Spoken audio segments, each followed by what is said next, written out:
Welcome back to GBGuns Armory, the series where I'm going over stuff that I've already reviewed and giving you a little more of the thoughts and feels.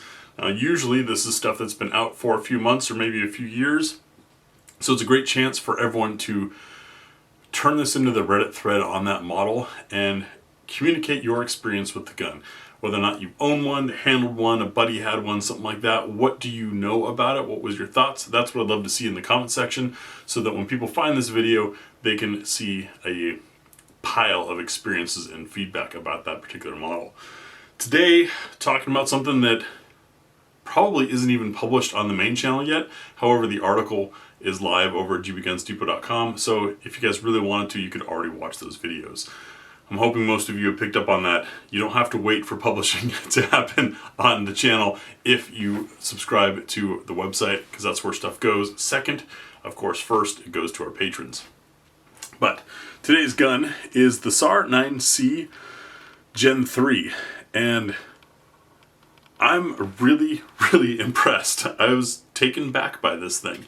A few years ago, I reviewed the original SAR 9C for a magazine article, and my first assumption was, oh, it's HK style grips on a Glock clone, and I wasn't super excited.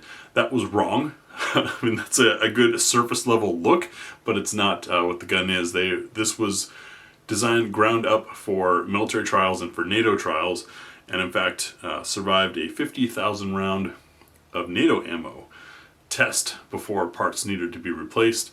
NATO ammo is 10% higher than US ammo, so it's effectively 55,000 rounds of pressure experience that the SAR 9C went through. This was a good gun. I liked it. The trigger was a little and the fact that it was not optics ready, of course, meant that in today's hip putting optics on everything, it wasn't going to do well on the US market, and I don't think it did. At SHOT Show, they showed off these things, and I talked to them a bit about it. They were like, who are you? And I'm like, oh, I'm the guy that wrote the 6-page magazine article. But anyways, they showed this off. I asked about the features and things, because at first I was thinking maybe it's just a cosmetic change. And some of it is just cosmetics, but they also went through and added an optics plate, or an optics mounting system. It is cut for, and I have this RFX 15 on here because I was trying to figure out what it was cut for. In I guess disregard for consumers, the website does not tell you what plate fit, what optic fits, and the manual is actually for the old version of the SAR 9C, so it doesn't even mention that. So I had to experiment around, but the RFX 15, as you can see, fits nice and low, so low that you can co-witness, which I think is really cool. They also added these Meprolite sights. The camera will focus for us. That are night sights, and the front in a now I'm drawing a blank on my favorite night sight company, but in their style, you've got a bright glowing ring that is of course not the night sight, but it just draws your attention to it, and then tritium in the center, so you get a great sight picture. I loved these sights, very much enjoyed them. I have not shot it with the dot yet. Like I said, that was just an experiment. But in addition to that, they reduced the slide mass by, I think it was about half an ounce, or an ounce, which is about what you need for the optic. The cover plate for when you don't have an optic on there is actually steel. So unlike other guns where you are having a plastic cover, it's a steel cover, that also, I think, theoretically should help balance the performance of the gun with or without an optic. You know, one of my hesitations sometimes, and optics are getting lighter, so it's becoming less of a issue, but is when you change the reciprocating mass, you're going to change the way the whole gun performs and feels. And I didn't like that about slapping optics on guns.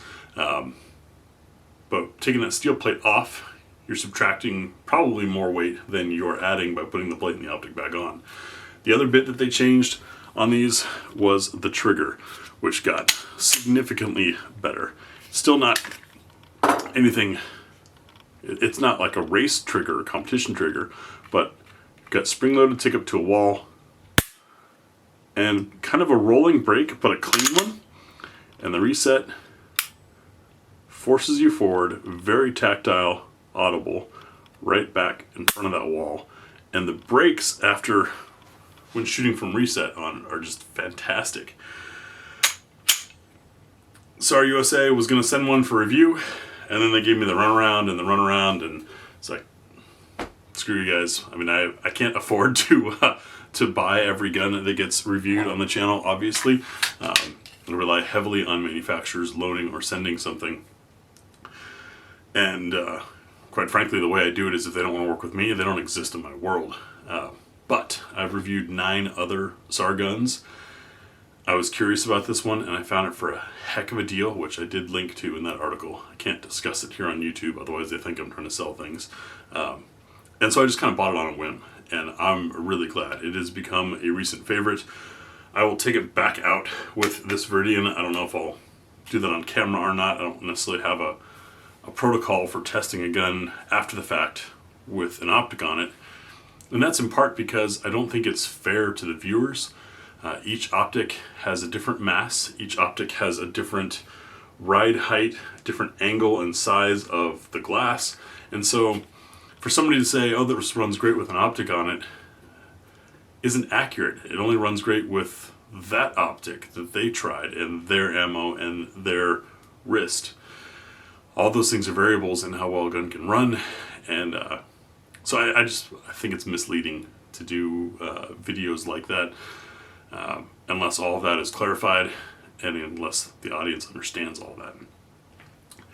Anyways, that's today's armory piece. The SAR 9C Gen 3 is pretty damn spectacular, especially at the price that it's currently going for. I thought it was a spectacular gun. Go and check out that article. That'll let you watch the videos. It also has sources for one of these. Holster compatibility is not something that I've tried yet. I don't have all the holsters in the world, nor do I have all the time in the world to sit there and nope through holsters that I may or may not have collected over the years.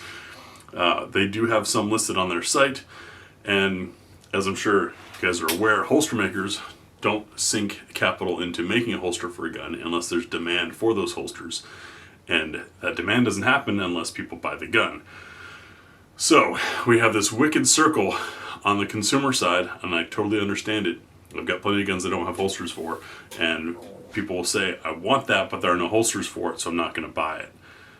Versus approaching a holster maker and saying, hey, will you or do you make one for Model X? Wicked, terrible circle. I'm glad I'm not in the holster business. I can't imagine. It's such a matter of personal preference, and man, the capital that gets sunk into those things. Anyways, SAR 9C Gen 3 is today's episode of the GBGuns Armory. It's a good one. It's an impressive one.